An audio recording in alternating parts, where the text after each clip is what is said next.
ओम अध्वना मध्वपते प्रमातिर्स्वस्ति मे अस्मिन् पथि देवयानी भूयात्। ओम सूर्याय खगोलकाय नमः। जैसा कि मैं पीछे वाली वीडियो में सिंह लग्न तक अर्थात पद्म काल सर्प युग तक के होने वाले विषयों के बारे में बता चुका हूँ।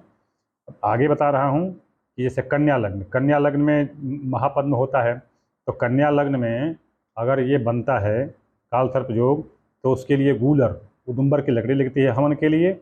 इसके देवता शिव हैं और इसमें तिल प्रधान सामग्री होती है। तो तिल और घी तो सब में रहेगी, तो इसलिए इसके लिए अलग से कोई चीज़ नहीं, ये तिल इसमें पड़ा हुआ है, ये इसकी सामग्री है। अभी इसमें भी मंत्र, वैसे मैं पीछे मंत्र बताया हूँ, लेकिन मंत्र बताने से थोड़ा बहुत गड़बड़ हो जाता है, समझने में बड़ा मुश्किल होता है, इसलिए मैं मंत्रों को छोड़ दे रहा हूँ और आगे चल रहा हूँ। सबका मंत्र मैं एक बार बताता चलूँगा। अरे कन्या लग्न में मैंने तिल बताया, कन्या लग्न में तिल नहीं है। कन्या लग्न में महापद्म काल सर्प योग में तिल नहीं होता है। तो शायद मैंने गलती से इसमें लिख दिया है तिल नहीं होता है। तिल नहीं होता है, खीरा होता है। खीरा खीरा का बीज होता है। खीरा का बीज होता है हवन सामग्री में अलग से मिलाने के लिए। कितना मिलाते हैं? अब लग्न लग्न और राहु का देखिए कि भुगतांश कितना है, मतलब कितना कितना अंश भुगत चुके हैं। जिसका अंश ज़्यादा होगा उसी के अंश की संख्या के बराबर 10 हो, 5 हो, 20 हो, उतने बीज लेकर के उसमें मिलाते हैं। तिल तिल किसका है? तिल तुला लग्न वालों के लिए है। तुला लग्न वालों के लिए जो तक्षक होता है काल सर्प योग, तो तक्षक काल सर्प योग के लिए तिल हवन सामग्री मिलाते हैं। उसका सामग्री तिल होता है और खैर की लकड़ी होती है। खैर की लकड़ी देखिए, बाकी उसमें आम की चंदन की लकड़ी होती है, कोई बात नहीं है, खैर की लकड़ी उसमें अवश्य पड़नी चाहिए। उसमें खैर की लकड़ी अवश्य पड़नी चाहिए। देखिए इन सबों के मंत्र हैं कि हम मंत्र पढ़ते हैं कि हाँ मैं इसमें खैर की लकड़ी डाल करके और इस पर जो मैं आहुति कर रहा हूँ, तो मंत्र पढ़ते हैं, खैर की लकड़ी डालते नहीं हैं। डालने के लिए कुछ और ही पड़ा होता है, तो मंत्र और क्रिया गलत हो जाती है। तो इसलिए उसमें खैर की लकड़ी डाली जाती है तुला लग्न वालों के लिए। और इसके देवता शिव हैं। शिव हैं। और कन्या लग्न वाले के लिए मैं बता चुका हूँ, तो उसमें रुद्र हैं। ध्यान दीजिएगा, पिछले वाली वीडियो में कन्या लग्न वालों के लिए देवता रुद्र होते हैं, उनके लिए रुद्र के मंत्र पढ़ने पड़ते हैं। रुद्र सूक्त अथर्ववेद संहिता भाग 1 के 6ठे कांड में रुद्र सूक्त आया हुआ है। उसको मंत्रों को मैं आप याद कीजिए, और मंत्रों को मैं बाद में एक तरह से बताता चलूँगा अलग वीडियो में, क्योंकि वीडियो अभी 3 वीडियो हो गई, पता नहीं कितनी वीडियो होती चली जा रही है। तो वीडियो बढ़ते चले जा रहे हैं और डाटा मेरे पास है नहीं, तो इससे सब गड़बड़ हो जाता है। आप आगे सुनिए। अभी वृश्चिक राशि वालों के लिए वृश्चिक लग्न में बनने वाले काल सर्प योग, वृश्चिक लग्न की कुंडली को बनने वाले काल सर्प योग या वृश्चिक राशि में बनने वाले काल सर्प योग के लिए लकड़ी क्या होती है? सेमल। वृश्चिक में आपको जानना हो जाएगा कि कर्कोटक होता है। कर्कोटक नामक काल सर्प होता है, तो उसके लिए लकड़ी क्या होती है हवन के लिए? सेमल। और देवता कौन है? काली माँ है, काली देवता है। और इसमें कुम्हड़ा का बीज पड़ता है। कुम्हड़ा का बीज पड़ता है। कितने पढ़ेंगे कुम्हड़ा का बीज? मैं बता दिया कि जितने अंश भुगतांश होंगे लग्न के या राहु के, तो जो अधिक होगा उसकी संख्या के बराबर पड़ेगा। अभी धनु लग्न में अगर काल सर्प योग बनता है, धनु लग्न का काल सर्प योग कौन? धनु लग्न का काल सर्प योग होता है शंखचूड़। तो अगर शंखचूड़ नामक काल सर्प योग बनता है, तो उसमें लकड़ी लगेगी शमी की। शमी देवता इसके शनि महाराज हैं। और इसमें दाने पड़ेंगे किसके? अनार के दाने पड़ेंगे। मकर लग्न में जो बनता है काल सर्प योग, उसका नाम है घातक। तो घातक काल सर्प योग के लिए लकड़ी होती है बरगद की, अरे सॉरी, लकड़ी होती है पाकड़ की, प्लक्ष पाकड़ की होती है। देवता इसके ब्रह्मा जी हैं। और इसमें डालते हैं आम की गुठली, आम की गुठली, अंठली कहते हैं, आम की गुठली पड़ती है। संख्या कितनी होगी? बता चुका हूँ पहले कि संख्या या तो लग्न के जितने भुगतांश हैं या राहु के जितने भुगतांश हैं, दोनों में जो ज़्यादा होगा उतनी ही संख्या की पड़ेगी आम की गुठली। अभी कुंभ लग्न में बनता है विषधर नामक काल सर्प योग बनता है। तो कुंभ के लिए लकड़ी होगी हवन के लिए बरगद की, और देवता इसके होंगे मंगल, और इसमें पड़ेगा हवन सामग्री में करेला का बीज। देखिए तिल और घी सबके लिए है, ये जो अलग सामग्री विशेष सामग्री अलग से जो बताई जा रही है, तो करेला का बीज पड़ेगा। मीन राशि के लिए बनता है शेषनाग नामक काल सर्पयोग, तो इसमें लकड़ी पड़ती है चीड़ की लकड़ी, चीड़ की लकड़ी पड़ती है। फर पाइन सुनते हैं ना, फर और पाइन, चीड़ और देवदार, तो वैसे ही चीड़ की लकड़ी इसमें पड़ती है। इसके देवता चंद्रमा हैं, और इसमें पड़ता है किशमिश, जो किशमिश होता है ना, किशमिश पड़ता है बीज उस हवन सामग्री में। तो ये तो हवन सामग्री और हो गया जो उसमें हवन सामग्री में डाली जाएगी, जो सामग्री डाली जाएगी वो हो गया, और देवता का नाम हो गया, और लकड़ी का नाम हो गया।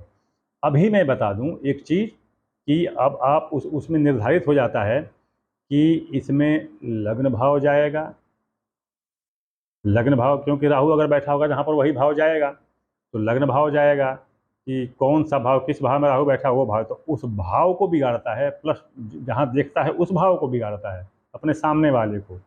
उसमें यदि कोई पाप ग्रह बैठा है तो वो पाप ग्रह जहाँ देखता है, जिसको देखता है उसको बिगाड़ता है।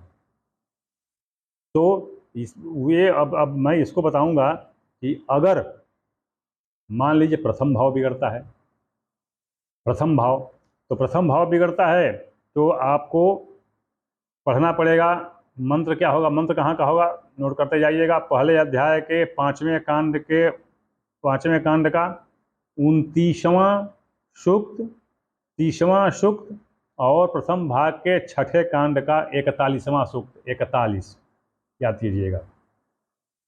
ये जो होगा लग्न भाव के लिए होगा। अभी अगर द्वितीय भाव में पड़ता है, द्वितीय भाव से बनता है अगर काल सर्पयोग, मतलब द्वितीय भाव में राहु बैठ जाता है, तो इस तरह से मैं बताऊं कि जिस भाव में बैठेगा उस भाव को बिगाड़ेगा। तो उस भाव के लिए अलग अलग मंत्र हैं, और ये सब अथर्ववेद में पड़े हुए हैं। दूसरे भाव के लिए है प्रथम भाग के तृतीय खंड के 24वां 20वां और 10वां सूक्त के मंत्र हैं। मैंने जैसा कि पहले बताया कि अगर अवसर मिला, माता रानी की कृपा हुई, आप लोगों का सानिध्य मिला, मतलब जो सहयोग मिला, तो इस सारे मंत्रों को भी एक एक करके मैं वीडियो बना करके दूंगा, फेसबुक पर ही डालूंगा।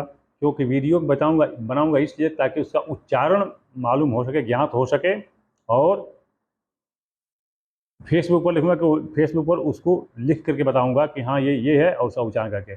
उच्चारण की बात मैं क्यों कह रहा हूँ, उच्चारण की बात मैं इसलिए कह रहा हूँ क्योंकि आप खुद सोचिए उच्चारण में गलती कहाँ होती है। जैसे लिखते हैं कुंभ, तो कू के ऊपर बिंदी लगा देते हैं और लिखते हैं भ, तो हो जाता है कुंभ।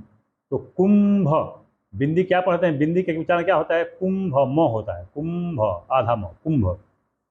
लेकिन अगर उसी कू के ऊपर बिंदी लगा करके और ती लगा देते हैं कुंती, तो वो कुंती, वो बिंदी क्या पढ़ी जाती है, न, कुंती। तो अब एक जगह बिंदी म हो गई, एक जगह बिंदी न हो गई, और एक जगह, अब जैसे मान लीजिए शंकर, चाहे शंख, तो अब शंख में श के ऊपर बिंदी लगती है, तो बिंदी क्या पढ़ी जाती है, अंग, शंख। अब सोच लीजिए कि बिंदी एक ही, लेकिन उसके उच्चारण अलग अलग हो जाते हैं। तो यही मंत्रों के उच्चारण में यही अंतर होता है। ये इसका व्याकरण का सूत्र है, यरो अनुनासिके नुनासिको वा, तो उसके हिसाब से वो अनुनासिक बन जाता है और वो बिंदी बन जाती है। और अगला सूत्र है अनुस्वारस्य यई पर सवर्णे, अगले आने वाले व्यंजन के हिसाब से वो अनुस्वार बनता है। तो वो मान लीजिए अगर इधर भ है तो बिंदी म पढ़ी जाएगी, अगर इधर त है तो बिंदी न पढ़ी जाएगी, अगर इधर क ख ग है तो बिंदी अंग पढ़ी जाएगी। तो इस तरह से कुंभ, कुंत, शंख, शांति, सोच सकते हैं कि वो बिंदी क्या पढ़ते हैं। तो इस तरह से उच्चारण में गलती हो जाती है। तो इसीलिए उच्चारण के लिए मैं भरसक प्रयत्न करूंगा कि ये मंत्र जो हैं मैं पढ़ करके इसका वीडियो बनाऊं और फेसबुक पर इसको लिखूं प्रत्येक मंत्र को, ताकि आप पढ़ भी सकें और उसका उच्चारण भी ज्ञात कर सकें। मान लीजिए कि मैं आपसे कह दे रहा हूँ कि अथर्ववेद के प्रथम भाग के छठे कांड में, ठीक है आपने ढूंढ लिया, आपने अथर्ववेद ढूंढ लिया। एक बात मैं और बता दूँ कि आप जो नेट पर देखते हैं, नेट पर बहुत ही मतलब कि लगभग 98% मंत्र अशुद्ध होते हैं, 98% मंत्र अशुद्ध होते हैं। तो इसलिए यदि आप संभव हो सके तो आप अथर्ववेद खरीद लीजिए। और अथर्ववेद का वो, लेकिन कहाँ का अथर्ववेद? या तो चौखंभा प्रकाशन वाराणसी, चौखंभा प्रकाशन वाराणसी, या वाराणसी सिटी में राजा दरवाज़ा कचौड़ी गली, कचौड़ी गली, राजा दरवाजा कचौड़ी गली है, कचौड़ी गली में भी इसकी पुस्तक मिलती है। और नहीं तो नवलगढ़ राजस्थान, नवलगढ़ प्रकाशन से वहाँ से लीजिए। इनमें मंत्र आपको शुद्ध और मूल मिलेंगे, मूल और शुद्ध मंत्र मिलेंगे। शेष जगह आपको इंटरनेट पर, इंटरनेट के मंत्रों से तो माता रानी बचावें, उनके पाठ से न पढ़े तो अच्छा है। तो इसलिए इन मंत्रों को जो है आप अथर्ववेद से ढूंढ लीजिए और रख लीजिए अथर्ववेद को, और जो मैं बताता हूँ वो मंत्र उसमें हैं, रखे हुए हैं, उसका पाठ करना होता है और फिर उसी के मंत्रों से हवन देनी होती है। तो अगर प्रथम भाव में गया तो प्रथम भाव से क्या होता है? शरीर, शरीर होता है। तो प्रथम और अष्टम भाव के लिए हम दीर्घायु प्राप्ति, दीर्घायु प्राप्ति के लिए मंत्र पढ़ते हैं। पुनः चूँकि जब प्रथम भाव गया तो सप्तम भाव भी जाएगा, तो सप्तम भाव के लिए आपको प्रथम अध्याय के दूसरे कांड के तीसवें सूक्त को और भाग 2, सर्व संहिता भाग 2 के 14वें कांड के दूसरे सूक्त को, ये मंत्र जो है उसमें पाठ होता है। ध्यान दें, मैं आपको बता दूं कि ये इतना उग्र है काल सर्प योग कि इसकी पूजा सामान्य नहीं है। ये पाखंड बांध करके कि यहाँ पर गौरी गणेश, यहाँ पार्वती, तो यहाँ पर कौन मातृ योगिनी पितृ योगिनी, पता नहीं क्या क्या रख के अगर बगड़ पूजा करा करके इधर पितर का उधर क्या क्या पूजा करा करते हैं, वो केवल ढोंग और पाखंड रचाने के लिए है। मूल पूजा से इसका कोई संबंध नहीं है। मूल पूजा में क्या होता है मैं बता दूं। मूल पूजा में क्या होता है? मूल पूजा में नारियल, कपड़ा और वो सर्प, ये प्रधान है। नारियल, कपड़ा और सर्प। तो कपड़े का रंग मैं बता चुका हूँ, प्रत्येक वीडियो देखेंगे तो जिस योग का होगा उसमें बता चुका हूँ कि कौन सा रंग होगा उस वीडियो में। फिर अपना कपड़े का रंग और वो सर्प ये भी बता चुका हूँ कि मकर, कुंभ और मीन वालों में जब सर्प बनेगा तो उसका एक मुंह का नहीं होगा, वो एक से अधिक मुंह का होगा।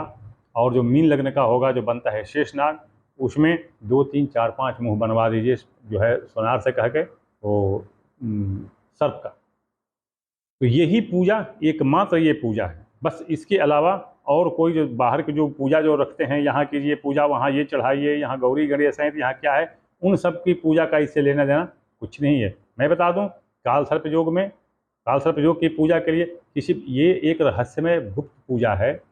ब्रह्मा के पिछले मुंह से निकला हुआ है, चौथे मुंह से ये रहस्यमय है। इस रहस्यमय में कभी भी ये उसकी विभिन्न देवी देवताओं की अन्य की पूजा नहीं होती है। सिर्फ इसमें अगर चाहें तो योगिनी की पूजा कर दे, साथ में योगिनी निर्धारण करा लें, योगिनी की पूजा करें तो वो थोड़ा सा प्रभावशाली और हो जाता है। इसके अलावा और कोई इसमें पूजा नहीं है। अभी मैं आपको आगे अगली वीडियो में, अब अगली वीडियो तो मैं शायद मैं नहीं बनाऊंगा। कारण क्या है? क्योंकि मंत्र बड़े लंबे लंबे हैं, तो इन मंत्रों को मैं पहले फेसबुक पर डालूंगा और फेसबुक पर डाल करके और उसका वीडियो बनाऊंगा और फिर आपके सम्मुख प्रस्तुत करूंगा कि उसका उच्चारण कैसे होता है, क्योंकि इस तरह से ये संभव नहीं हो पाएगा। अब उसमें सातवें भाव में पति का भाव है, तो कैसे अच्छी पत्नी मिले उसका मैं सूक्त बताऊंगा, मंत्र बताऊंगा और विधान बताऊंगा।